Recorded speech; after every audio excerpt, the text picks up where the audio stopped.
हमने आपको बताया था कि लोकल गवर्नमेंट के खेली तमाशे बड़े नुमाया और निराले होते हैं और वो ऐसे ऐसे काम कर जाते हैं जिनका उनको खुद पता नहीं होता। इनके पास किसी किस्म का कोई रिकॉर्ड नहीं होता। हमने बताया था कि सिविल सर्वेंट्स की पोस्ट पर यानी डीडीएलजी जो कि डायरेक्टर लोकल गवर्नमेंट होता है, उस पोस्ट पर अब ये कौंसल वालों को भी फंसा रहे हैं। और हमने बताया था कि शायद आने वाला दौर जो है यानी कि बजट में जो जिन कौंसल्स के फंड्स में 10 लाख हो रहे हैं, जो 5 से 10 लाख होने जा रहे हैं, जो वज़ीर आला सिंध ने भी इसका ऐलान किया था, तो यकीनी तौर पर फिर तो पर निकलने थे। और उस पर निकलने में ये हुआ कि कंपोनेंट अथॉरिटी को भी चूना लगा दिया गया। और कौन सी कंपोनेंट अथॉरिटी है जो कि तमाम कवानीन से हटकर लोकल गवर्नमेंट एक्ट 2013 अमेंडमेंट 2021 को नज़र आतिश करते हुए और अदालती अहकामात को यकसर मुस्तरद करते हुए इस तरह की तैनाती कर दे और हैरानकुन तौर पर इनको अपने ही अमाल का पता ना हो। आज हम इनके अपने अमाल बताएंगे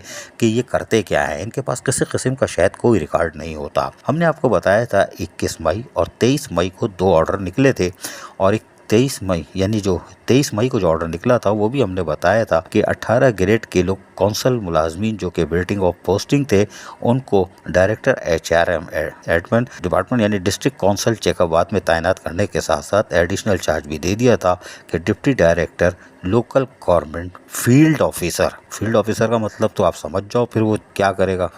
जितनी यूनियन कौंसिल है उसमें घूमता ही रहेगा। लेकिन हम आपको वो नहीं बता रहे, हम आपको ये बता रहे हैं कि इनके अपने अमाल क्या हैं। इनको अपने ऑर्डर नहीं पता होते कि कैसे कैसे ऑर्डर निकलते हैं, तो तक हम कम से कम सोच लें। रीजनल डायरेक्टर लाड़काना आफ्ताब अहमद मोहल थे लोकल गवर्नमेंट लाड़काना के, और इन्होंने एक लेटर निकाला था 405 नंबर अगस्त 2020 में, और उन्होंने वाज़ेह तौर पर कहा था कि उन्होंने यानी कि जजमेंट के हवाला दिया था सुप्रीम कोर्ट ऑफ पाकिस्तान का, जिसको हम तस्लीम शायद नहीं करते। पटिशन नवासी 2011 का हवाला दिया और उसके बाद उन्होंने सिविल रिव्यू पटिशन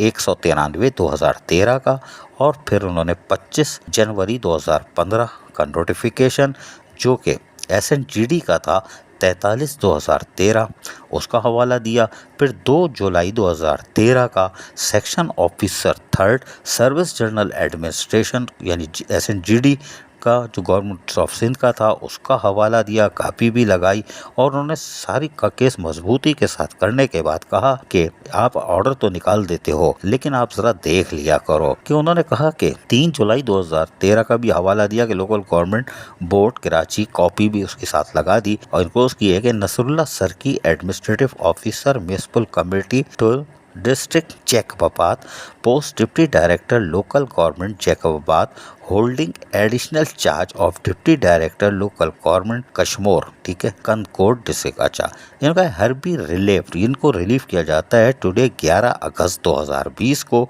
और कहा गया है कि with the direction to report parent department municipal committee Thul district Jacobabad with immediate, यानी उन्होंने गोल वाली स्टैम्प भी लगा दी। अगर रीजनल डायरेक्टर इतने हवाले दे रहा है तो ये कौन सी कंपोनेंट अथॉरिटी थी जिससे पूछकर, जिस पे Khalid Haider Shah additional chief secretary local government का नाम लिखकर लेटर निकाला गया है सेक्शन ऑफिसर 4 की तरफ से कि कम अप्रूवल ऑफ कंपोनेंट अथॉरिटी। तो ये तो सवाल बनता है कि आपके पास या तो कोई रिकॉर्ड नहीं होता, SNGD के पास भी नहीं होता और लोकल गवर्नमेंट के पास भी नहीं होता,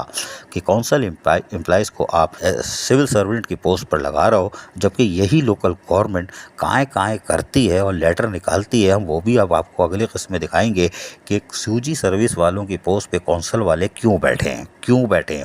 वाई। लेकिन ये अब इन्होंने पंगा तो ले लिया है सिविल सर्वेंट से, और सिविल सर्वेंट वाले इतनी आसानी से इस सीट को नहीं जाने देंगे। हमें पूरा यकीन है कि इनके पास जो कंप्यूटर है या रिकॉर्ड है, फाइलों को अब ये छानेंगे और कम से कम कंपोनेंट अथॉरिटी जो भी थी, चाहे वो वज़ीर बल्दियात हो या कोई भी हो, चीफ सेक्रेटरी हो या वज़ीर आला सिंध हो, कम से कम इस तरह की जब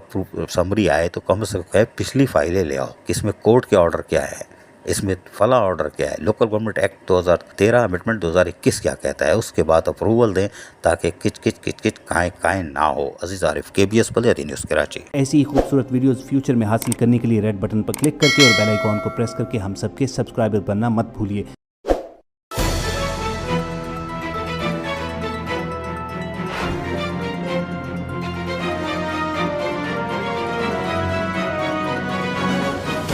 KBS नेपाली देहात न्यूज।